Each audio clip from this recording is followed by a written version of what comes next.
Andhra Pradesh municipal workers and employees union రాష్ట్ర వ్యాప్త సమ్మె 4వ రోజుకు చేరుకుంది. ఈ సందర్భంగా కడప కార్పొరేషన్ కార్యాలయం ఎదుట మున్సిపల్ కార్మికుల నిరసన ఆందోళనకు భారత కమ్యూనిస్ట్ పార్టీ కడప జిల్లా కార్యదర్శి జి చంద్రశేఖర్ సందర్శించిన వారికి సంపూర్ణ మద్దతు తెలిపారు.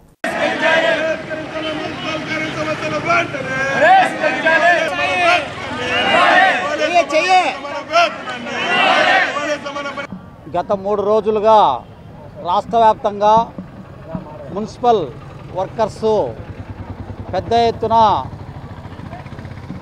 ఉద్యమం చేపట్టారు. సమాన పనికి సమాన వేతనం ఇవ్వాలని, అలాగే అందరికీ ఒకే రకమైనటువంటి పని ఉన్నప్పుడు ఒకే రకమైన వేతనం ఇవ్వాలని,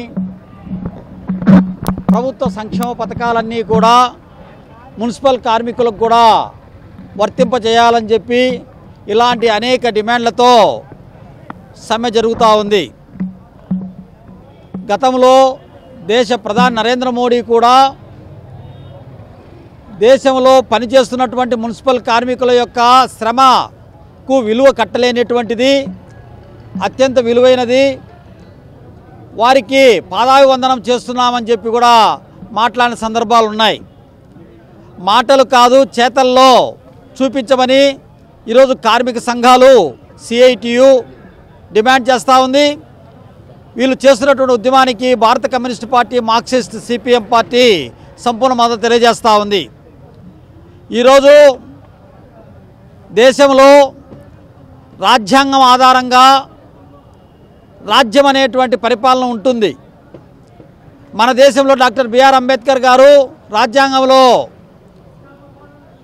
20 షెడ్యూళ్ళు అలాగే ఆర్టికల్స్లో పేద ప్రజలకు అనుకూలమైనటువంటి అంశాలన్నీ కూడా చేర్చడం జరిగింది.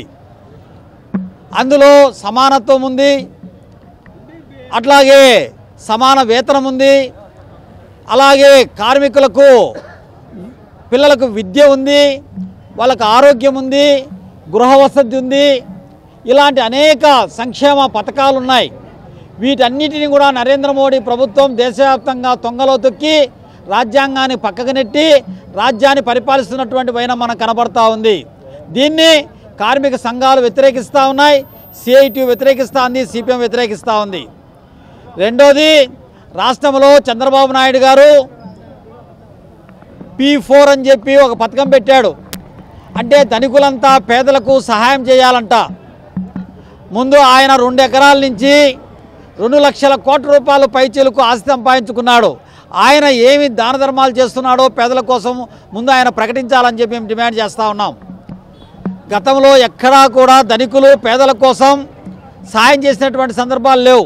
మరింత దోచుకోవడానికి, దాచుకోవడానికి ప్రయత్నం చేస్తారు తప్ప ఇదంతా కూడా ప్రజలను భ్రమలో గురి చేసి ప్రజలను ప్రభుత్వానికి వ్యతిరేకంగా ప్రజా అభిప్రాయం రాకుండా అణిచవడానికి చేస్తున్నటువంటి కుట్రలు తప్ప, కుతంత్రాలు తప్ప మరొకటి కాదు.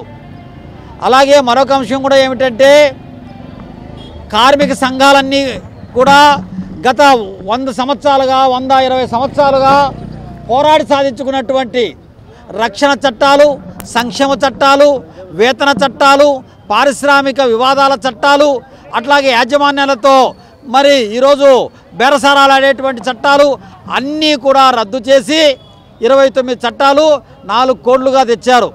అలాగే 29 రాష్ట్రాల్లో ఆయా రాష్ట్రాల్లో వచ్చేటువంటి కార్మిక చట్టాలను కూడా రద్దు చేశారు. చంద్రబాబు నాయుడు వాటిపైనే మాట్లాడాడు. కాబట్టి నరేంద్ర మోడీ, చంద్రబాబు నాయుడు ఇద్దరూ కూడా ప్రజాకంటకులుగా మారారు, కార్మిక వ్యతిరేకులుగా మారారు. ఈరోజు ఉద్యోగుల యొక్క జీతభత్యాలు తగ్గిస్తూ ఉన్నారు, ఉపాధ్యాయుల యొక్క పనిభారం పెంచుతూ ఉన్నారు, కార్మికులకు కనీస వేతనాలు ఇవ్వడంలా, అలాగే కొత్త ఉద్యోగాలు లేవు, ఉన్న ఉద్యోగాలు ఊడదీస్తూ ఉన్నారు. ఇలాంటి పరిస్థితుల్లో సమ్మె చేయాల్సిన పరిస్థితి కార్మిక వర్గానికి వచ్చిందని తెలియజేస్తూ, కార్మిక వర్గం చేస్తున్నటువంటి సమ్మె న్యాయబద్ధమైంది, చట్టబద్ధమైంది, రాజ్యాంగబద్ధమైంది. దీనికి సిపిఎం పార్టీ సంపూర్ణ మద్దతు తెలియజేస్తూ ఉంది. వీరి పోరాటానికి ముందు భాగా నుండి మేము నడుస్తామని చెప్పి కూడా ఈ సందర్భంగా తెలియజేస్తున్నాం. చంద్రశేఖర్, సిపిఎం జిల్లా కార్యదర్శి, కడప.